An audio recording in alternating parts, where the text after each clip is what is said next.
In today's video, we're going to show you the hardest boss on every single dungeon in Dungeon Quest and how to beat it. If this ever comes up helping you, make sure to like, subscribe, and leave a comment. It really supports. But now, without further ado, let us begin. We have reached the first and only boss in Desert Temple, and the boss is the Sand Giant. Now, the Sand Giant is very easy to defeat. It only has two attacks. Its first attack is this lava attack that it does fall into you, and its second attack is just basically hitting you. One of the easy ways to cheese it is if you speed it. You should be able to cheese it on a wall. And if you don't do it successfully, you can go even further and do it on another wall. You don't need any speed spells for this, so you can be completely new and be able to damage it from here without an issue. And if he breaks through, just go back to another wall and repeat. Now let us go to Winter Outpost. We've reached the first and only boss, which technically makes it the hardest, in Winter Outpost, the Ice Elemental. This boss does step it up a lot more than the Sand Giant, but its attacks are the same. It has three types of attacks. Its first one is to spawn ice minions. To avoid these, make sure to keep going around and do not stay too close. The second one is a laser attack. These lasers will land in the same spot every single time, so you won't have to worry about it. The last one was that ice shard attack. Unfortunately, those are completely random, but if you keep your movement going, your momentum, you should be able to deal with them pretty easily and be able to dodge them. For example, this. Now that's for the Ice Elemental and Winter Outpost. Let us move on to Pirate Island. The hardest boss on Pirate Island is the Demon-Eyed Pirate Captain, which is this is the first dungeon that has multiple bosses. But this is the last boss. This boss is a series of attacks. Its first series of attacks is basically, it's going to do a laser beam, it's going to shoot right behind you. The way to avoid this is to never stop walking. You do not require a speed spell for this. Its second attack, it will just do a circle attack where it is, and its third attack, it will teleport to a random player. But since I'm the only player here, it will teleport to me. And as long as you keep moving here, this boss should be very easy and manageable. So go ahead and practice if you do not know how to do this boss, because the next dungeon has a very difficult boss. Well, that's it for Pirate Island. Let's move on to King's Castle. Oh my god! That's so stupid! We're here at King's Castle, and the hardest boss here is the Archmage. There are three bosses here, but the hardest boss isn't the last one. It is actually the second one. Many people struggle here, because this boss is very difficult, especially for beginners. How do you dodge this one? Here you really have to focus, because he does a lot of attacks, and you don't have any speed spells locked. First is that he does a sort of square attacks on the ground with a bunch of lines. As long as you know where those are going to spawn, you should be able to easily deal with them. Second one is that purple line that he's shooting at me. He will constantly aim that at a random player. Since I'm the only one here, he is aiming it at me. And the third spell are these books. These books will appear in a circle formation and will last for a few seconds before they explode and cause a bit of damage. This can take practice to get good at, but once you get the hang of it, it will help you tremendously in further dungeons. And I highly suggest to have shift lock for all the bosses, especially this one. Now without further ado, let us move on to the Underworld. Alright, now we're in the Underworld, and the hardest boss here is the Demon Lord. Now, this is the biggest boss in the game, so you need to be very careful. His attacks are extremely large. First, he's going to do his big line attack once you start to approach him. You'll see this attack very soon. Once I get over here, your goal is to get into the safe zone as soon as you can before you get hit. Then Next attack is that he's going to slam in its hand, and a couple of arrows are going to stay there. There will also be an aura of damage right there. And he'll do a little beam right on top of me, as seen right there. Those are his attacks, and he will recycle to them again. There's also a second phase of this boss, which unfortunately I will not be able to show to me one-shotting this boss. So it will basically be a hard that will spawn minions. So what I recommend there is that you will run around it and be able to damage it as much as possible. And then after that, you'll be able to defeat the boss. The second phase will trigger around when it's half HP, and you will not be able to damage it during that time. But that's about it, how to beat this demon lord. Let's move on to Samurai Palace. Now we've reached the hardest boss of Samurai Palace, which is Miyamoto Musashi. Apologies if I said that wrong. So, this boss is basically kind of a complicated one. As soon as you step in here, first, trouble will start to appear as soon as the boss starts. So make sure everyone is in there in your team. And then he'll start throwing a series of attacks, barrages, without non-stopping without warning. One of the deadliest attacks is basically when he spawns a minion and a flame spike will do that. If this flame spike will hit you, this will do so much damage really quickly. So I suggest you mainly focus to stay away from there. But here are his other attacks. His first one is that he basically spins and shoots a couple lines of damage towards you. The second one is basically he does a star formation and then shoots it at you. And then the third one is one that star appears a woman that we'll be seeing very soon, right there. And then he'll shoot random circles around the map to do damage. I suggest you running around and staying away from the minion as far as possible. To the minion, a couple of smoke will be seen, and basically be careful here as much as possible. Here's where you'll unlock the full speed stuff, so make sure you set it to your advantage. Besides that, that's all you need to know to beat this boss in this dungeon Samurai Palace. Let's move on to the Canals. Alright, we have now reached the Canal's hardest boss, which is also the third boss. This boss is very difficult in attacks very quickly, so you're going to have to go with me all these attacks in a very quickly manner. Also, these bosses are starting to have billions of health, so make sure to rack up your damage as much as you can. As soon as we walk here, it's going to start shooting into above us and doing bigger purple attacks towards us. For example, right here, it's immediately already starting. Now, I'm not sure if these are random, but one of the attacks right here it's basically preparing a charge. And you need to reach the shield in time. So when he explodes it, you won't take damage. And if you don't have the shield, you'll take damage. For these beams, basically it's the same beam as Pirate Island.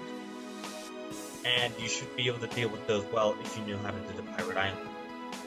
These ones will definitely take a lot of work and a lot of patience. I recommend the Archmage and the Samurai Palace first boss to learn how to attack these attacks properly. He basically cycles over these three over and over, so you should be able to handle it pretty easily. Without further ado, let's move on to the next dungeon, which is Ghastly Harbor.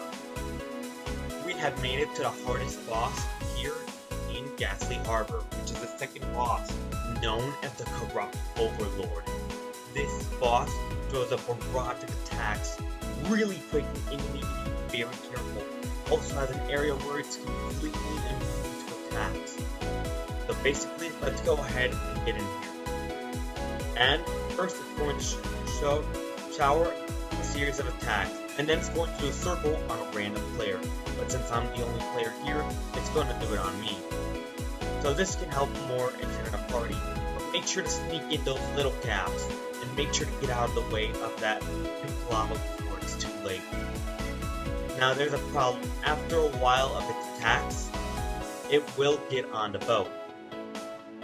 And in that boat, it will start shooting cannonballs like crazy. To do this, basically all you have to do is run over here, grab a cannonball or a bomb, and run all the way back to the cannon and Stepping on it will basically fire it and turn it back, and it will keep doing these attacks.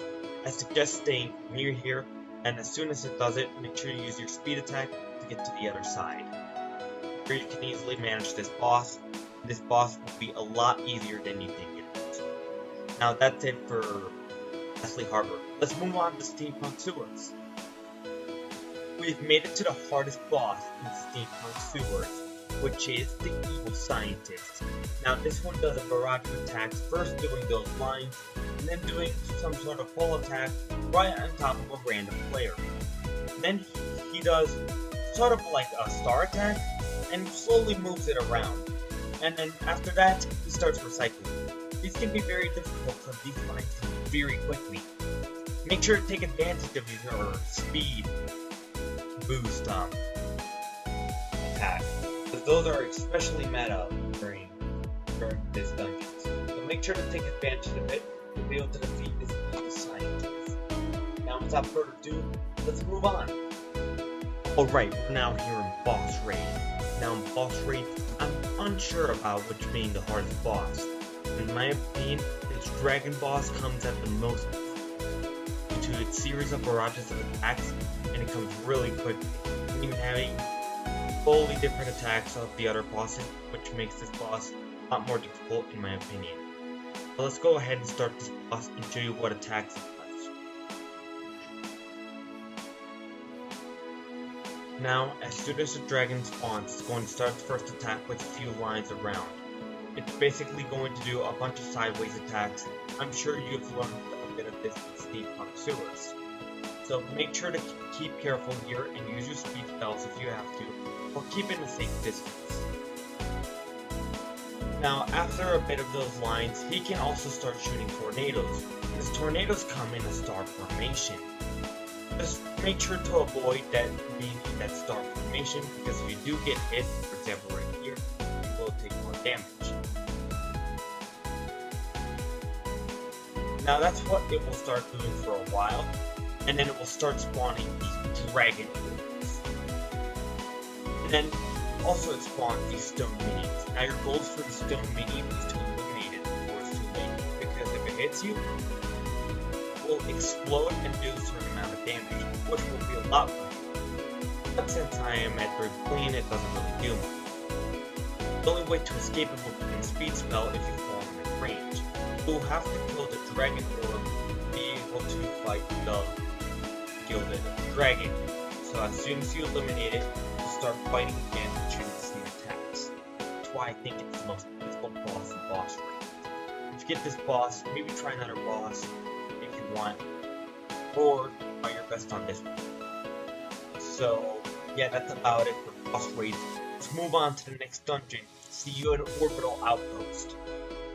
Alright, we've reached the hardest boss in Orbital Outpost.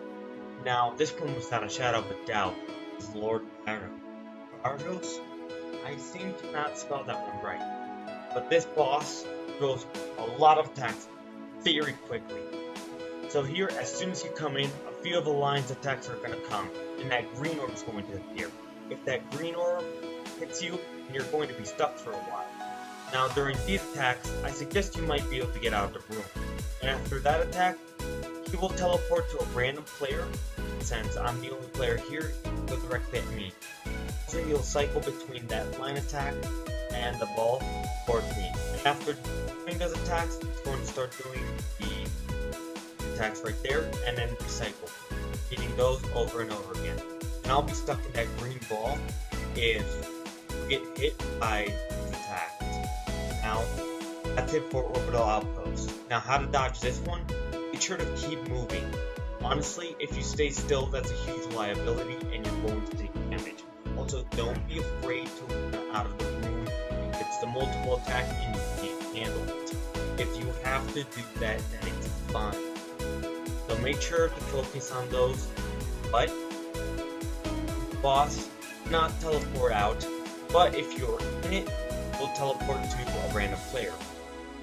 So that's about it for Orbital Outpost. Let's move on to Volcanic Chambers.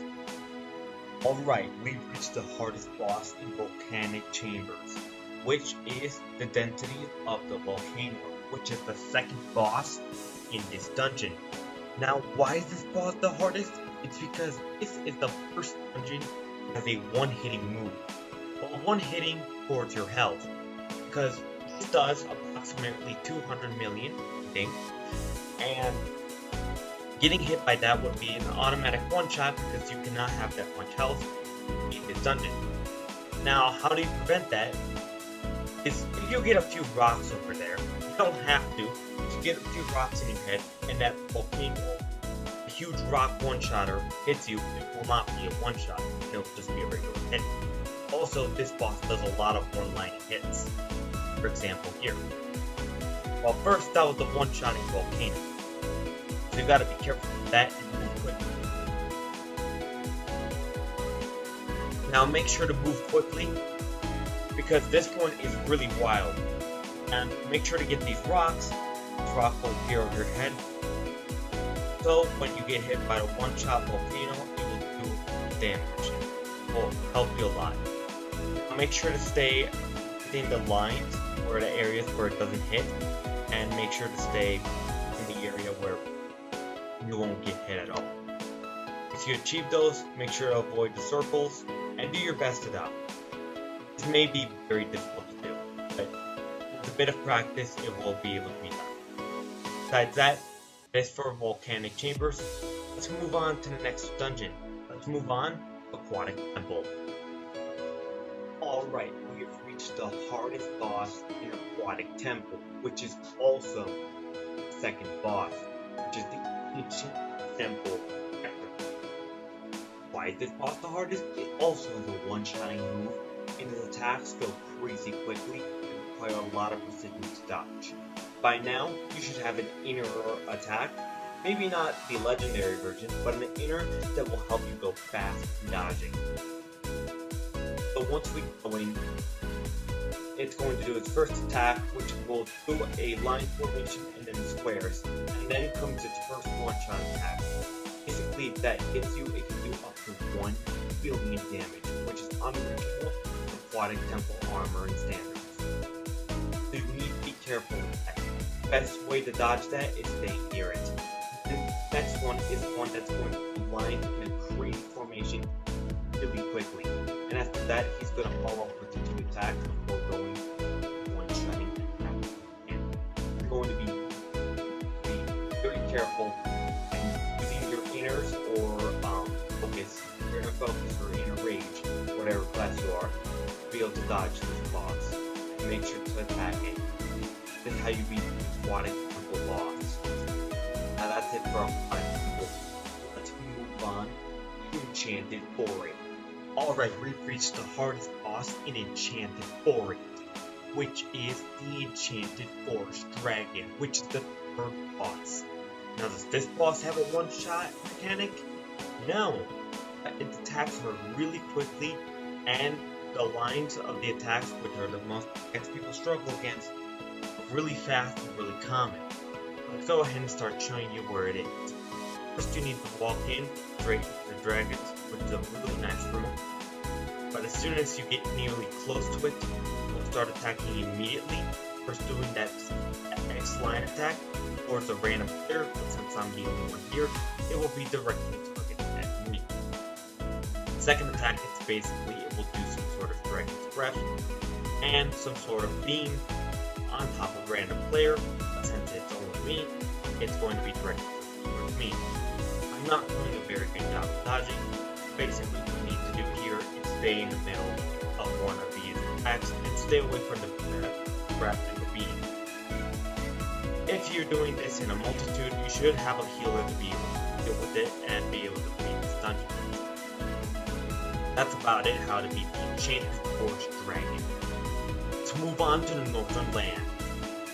Right, we have made it to the hardest boss in Northern Land, but it's not Aen actually. It's the Reincarnation of Aen. Now to do this, you need to beat it on a nightmare difficulty. We're going to go ahead here and defeat Aen, and then it's going to respawn as Aen's Reincarnation. I'm also doing this in non-hardcore, I have more lives. Right here, you going to give me the option to do Reincarnation, which basically gives me a chance to do the boss again, but a lot harder.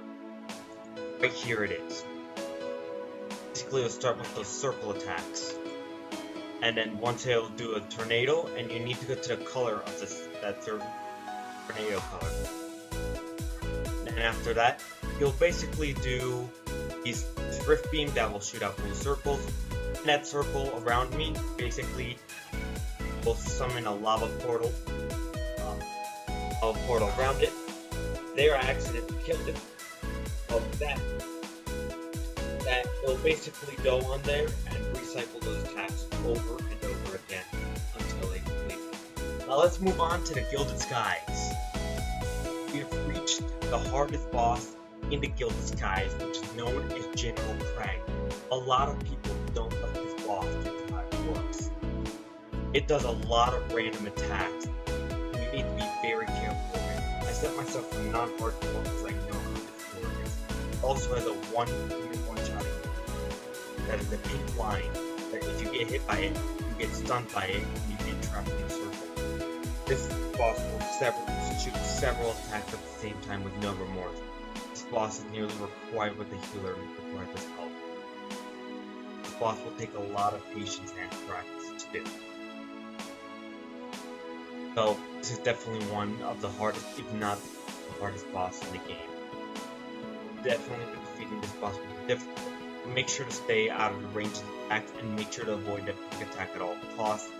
That attack will be the end of you. Now let's move on to the next dungeon, which is the newest dungeon in the game, Yokai Peak. So, let's not wait anymore and let us head there right now. Alright, we're here in Yokai Peak's hardest boss, which is the fourth and final boss. Now here is the cutscene where it introduces this boss. This is the only dungeon that has 4 bosses. It introduces it in such an interesting way.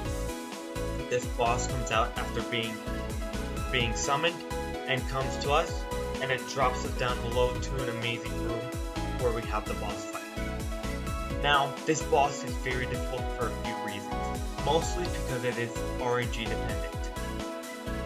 Now here it's going to send us down, and I'm going to show you what attacks it does. In its first half of its HP, it is going to stay still in the middle. It is right here. First, it's going to do an attack that's going to go in a square pattern. Make sure to stay diagonal to that, and out of the circle to stay out of its range. Now, where the randomly generated stuff comes here is basically when he starts shooting that lava and rocks from it.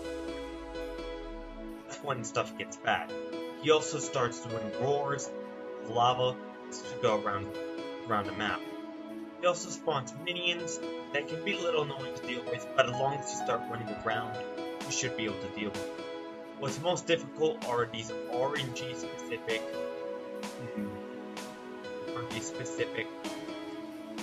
rocks and lava he drops down, like this one right here. That's it. Unfortunately, I died to it. Fine, non-hardcore for you. But for these, make sure to keep a decent distance against them. Make sure not to stay too close and keep on moving. Otherwise, those fire imps are going to catch up with you and be able to do a ton of damage.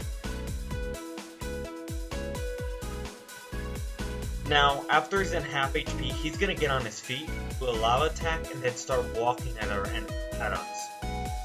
When he walks at us, he will basically do some sort of walking animation attack.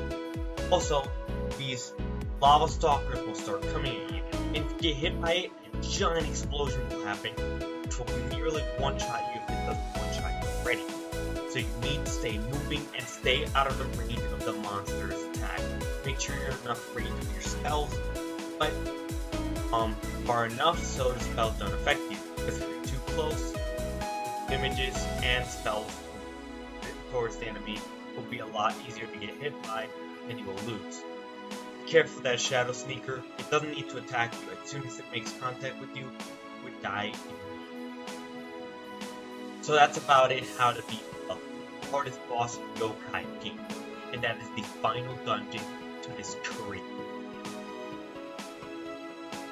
that was the hardest boss of every single dungeon in Dungeon Quest. I hope you enjoyed, and I hope it helps you out for your dungeons. If you enjoyed this, or this helps you, make sure to like and subscribe. It really helps out. Have a good day, everyone. Waddle out, my friend.